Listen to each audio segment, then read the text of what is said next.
Get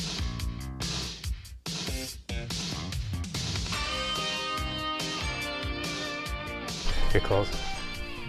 Oh, hello. Hey, We've returned. I'm Cisco, and this is Ebert. Hi. I'm an wonder where the- alcoholic. Yes, that's fucking where he's been. He has brain cancer. And I'm gonna fucking kill myself. We didn't kill ourselves yet, so, We're back, motherfuckers. yeah, for now. Yep. So, that's all the Sorry for you guys. Yeah, that's the explanation we're gonna give you fuckers. That's all you get. We were fucking in jail. There was a Lowe's. Yep. There was legal troubles. We were sued for... We're not allowed to discuss it. You know, so. the sexual element should be left out. Yeah. All right, cut that part out. Okay, cut the fucking part out. Let's get right into it. Nightingale. Hold on. Okay. I want to explain this. You All always right. do this. All This right. is very important. This is an important movie. Watch it with the family. It's Especially little kids. It's a very heartwarming tale of Florence Nightingale, the mother of modern nursing. Yeah. Anyone, young girl, 9 or above, it should be required viewing. Yeah. Actually, it's a rape revenge story that's fucking horrific and brutal. And if you are a victim of rape or are close with one, as most of us are, don't watch it with them because it's fucking brutal. Yeah, it has some triggers. Woo! So this is directed by Jennifer Kent, whose only other previous film was The Babadook, which was good. I didn't love it as much as everybody else seems to. Dude, it reminded me of Beetlejuice, the way that... Babadook? Yeah. The way they had the weird dreams with same like fucking movie. The claymation shit. If you watch it I again... gotta watch it again. But I don't know. I saw it and I liked it, but then after all the hype surrounding it, I was like... I liked it. I didn't love it. Did I see the same fucking movie that everybody else did? But sometimes I'm wrong and I have to watch a movie more than once. It was definitely good because I wasn't even into horror at the time, didn't hate it. And I liked it, and I was surprised that I liked it, but it was not even on the same fucking planet as this movie. It's such a testament to this movie. This movie is so much better than The Babadook. It's just fucking... I was blown away by it. Completely different. It's so many different genres and it's like a period piece. It's a revenge story. It's a fucking heartwarming tale of a woman's journey of self-discovery. It's a fucking it's a woman's fucking empowerment story, but at the same time it's very humanized, and it's not a fucking Hollywood girl power movie. No. It's not like at all. an independent fucking just very brutal. Deals with the horrors of colonialism. Yeah, and just do you realize there's a lot of similarities between America and Australia. This takes place in Australia, in the Tasmanian very forest. Now, how come we don't call Native Americans Aboriginals? What the fuck would I know that? I don't know. What's the definition of Aboriginal? How the fuck would I know that? I don't know. You're a learned man.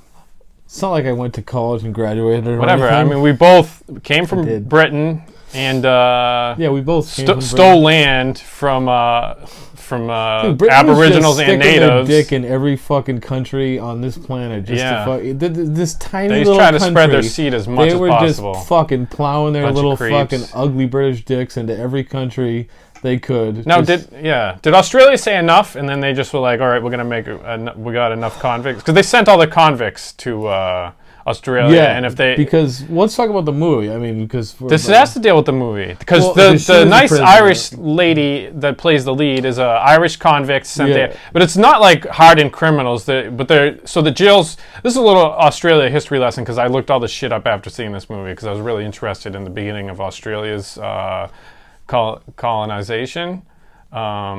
So they weren't hardened criminals, but they said, hey, you go to Australia, you do some work, and then you get a farmland. It's like feudalism. Like you work... I don't know what that means. Like if you work on someone's land, you work for them, you get to live there and shit. And they kind of own you, but it's not slavery. Yeah. It's like that type of thing. Like she's working for this fucking piece of shit.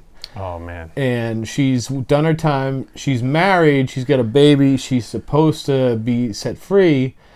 and he will. He's like, "You're my property. You want to go back to jail?" And he's stringing like, her along, refusing to let her leave. And the husband's like, "What the fuck? Like, it's time. It's time." A man's not going to stand for that. And he fucking, unbeknownst to the husband, has been raping her fucking repeatedly because he's a piece of shit.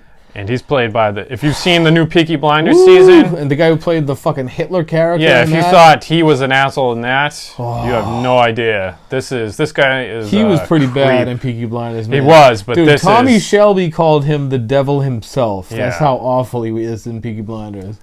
Real quick, I love season 5 of Peaky Blinders. Yeah, it was great. I thought it was so much better than season 4. The way season 4 was Adrian Brody? Yeah, but it drew out the ending way too long, and you were like, is this a series finale? What the fuck is going on? Oh, series 4? Season 4? Yeah. Yeah, I thought that was... I thought it was the last season. Yeah. Because it was so drawn out. I was like, oh, this is the end. And this ending just was fucking out of nowhere. Like, did he kill himself? Like, we don't know what the fuck happened. But I love this season. I thought it was amazing. I really thought when season 5 came out, I was like, wait, what? I thought it was over. And it's about the rise of fascism and shit. It's just fantastic. But anyway, yeah, Nightingale. So yeah, the guy who played the Mosley from Peaky Blinders was the bad guy in Nightingale. So and he's the bad guy in this. Horrible. He's a terrible human. Horrible. He deserves anything that's coming to him. Even actor, just for portraying such a creep. Yeah, like he should get a skinned knee at very least. Like just for fucking, walking to Starbucks just for taking this fucking role. Yeah, just for waking up in the morning.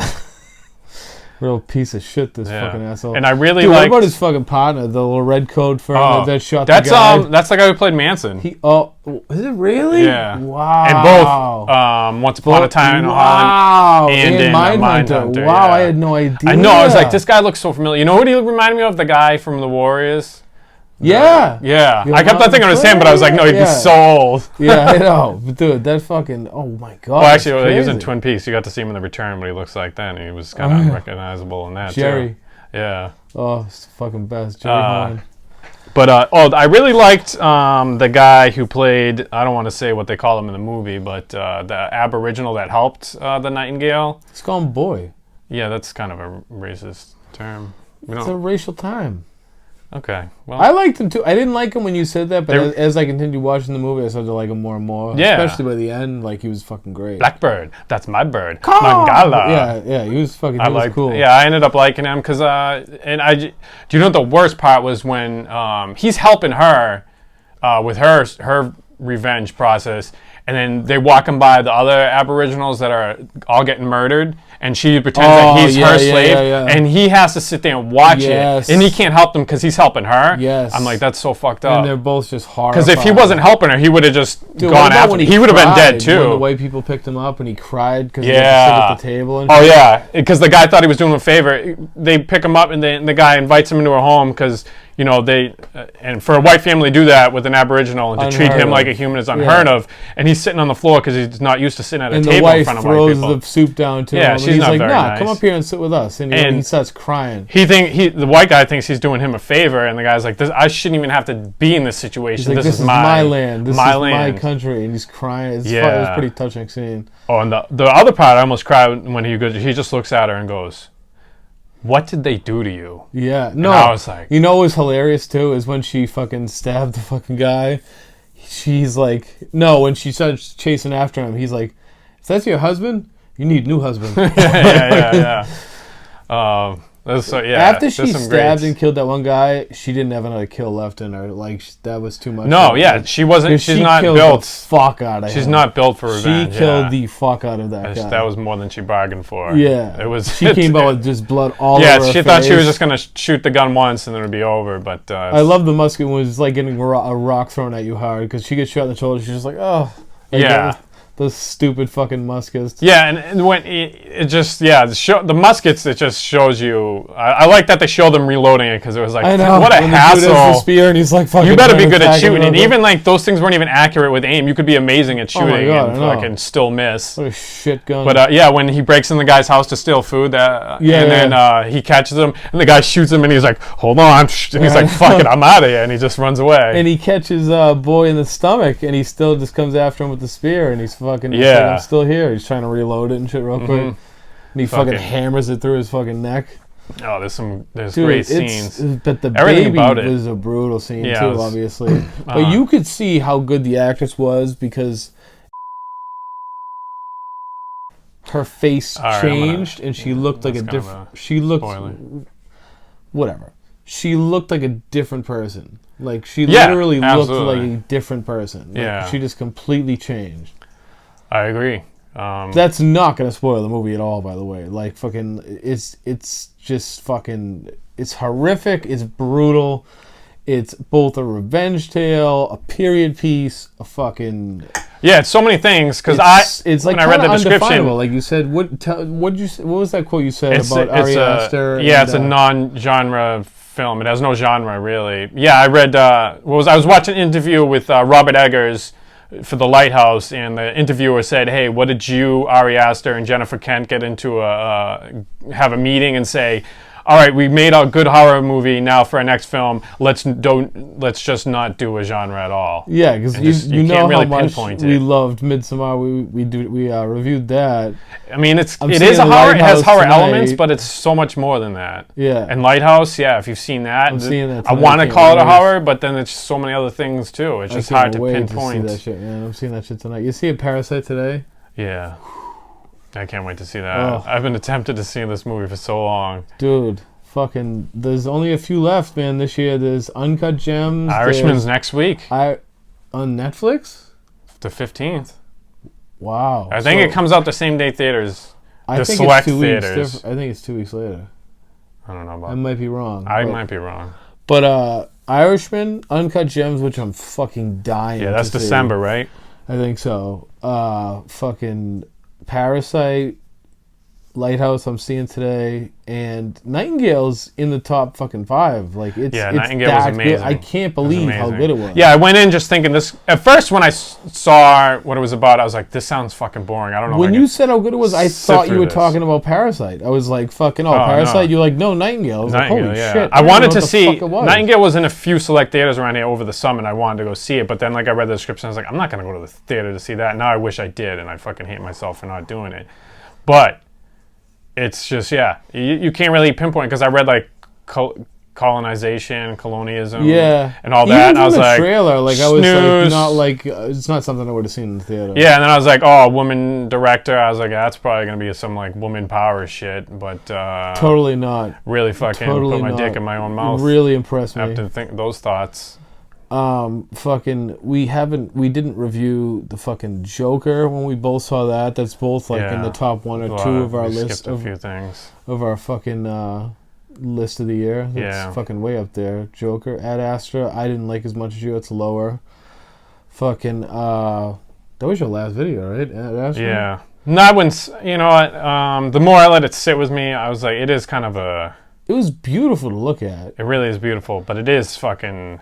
Not as good as I originally thought. What's the word? It's like a downer film. It's just. I never need It's to bleak. see it again. That's the word. Never need to see it again. Yeah, I probably won't watch it again. No. It's still a cinematic achievement. It was looks definitely a fucking fun beautiful. theater experience. Like it was beautiful in the theater to see.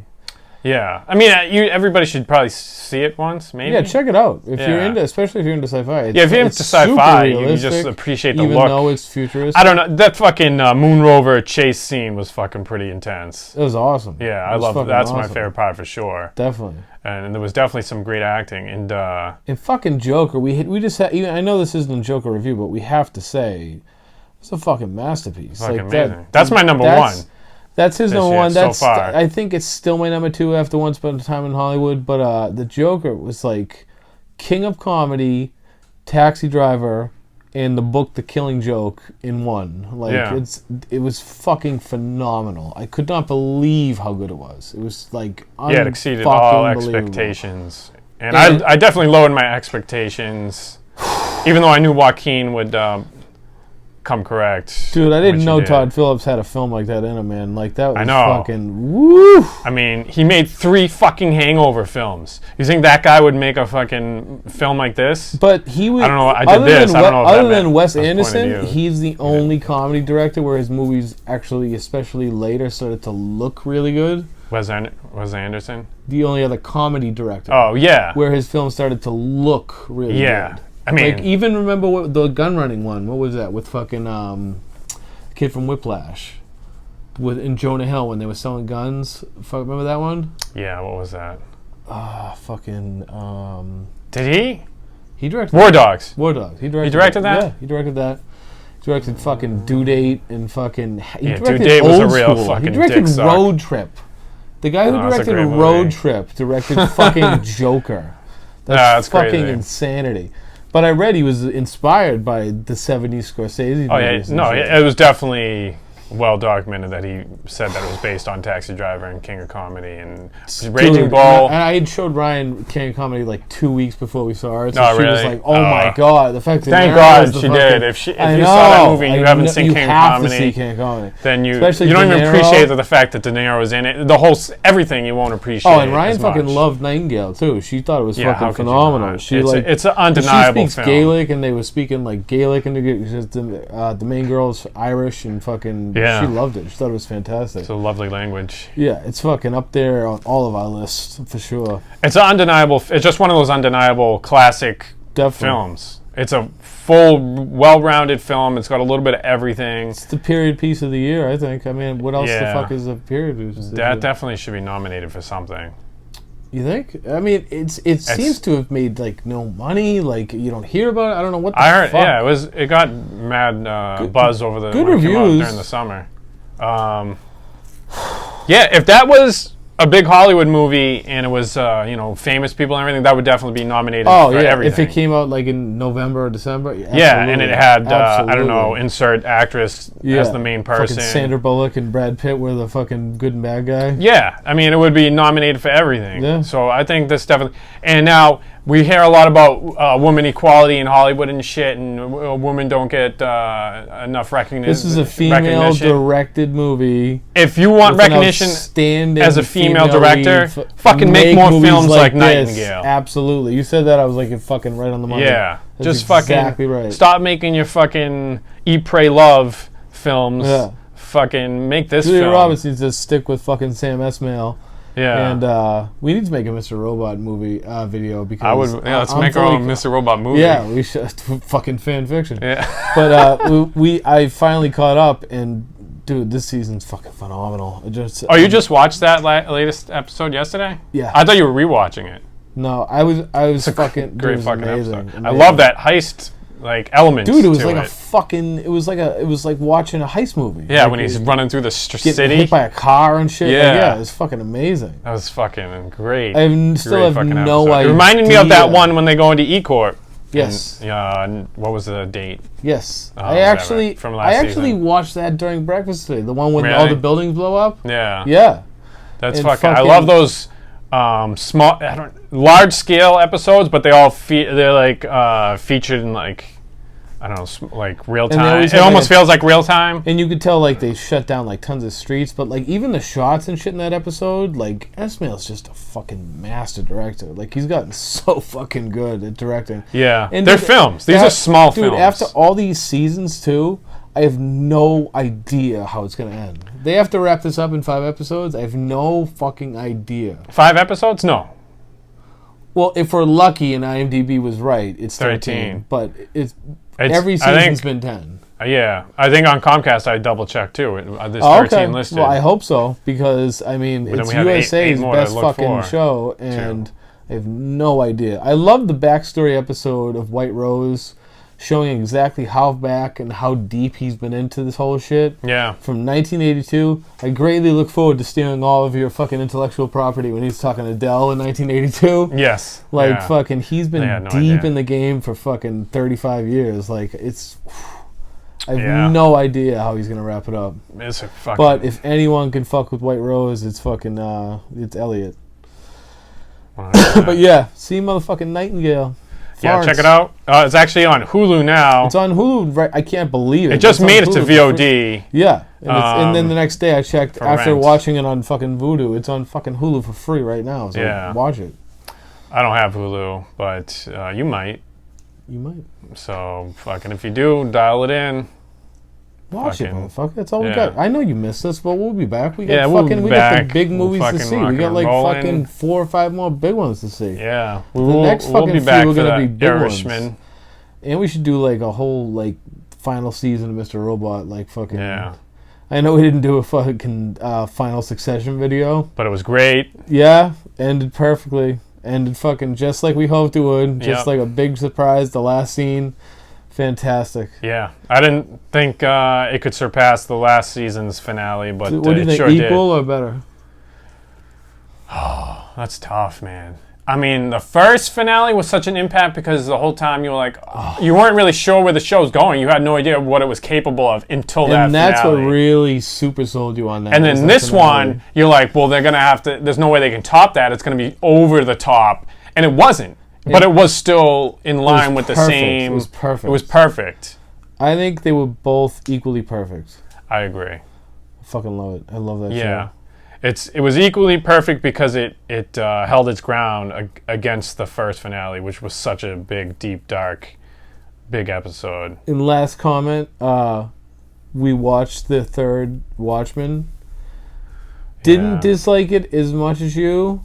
I thought it sucked. I don't like that character, the female FBI agent. That's what I hate about it. Don't like her. She belongs on fucking CSI. But I'm gonna continue watching it, and I hope that fucking gonna stop crime. I hope fucking Caruso fucking jerks off in the front of the boat. Yeah, she's like the female David Caruso. Fucking Danielle Caruso. Danielle Caruso, the Silk Spectre. A fucking Silky Spectre. Silk cunt. Fucking silky bag of shit. Fuck this video. Yep. We love fuck you. Us. Bye.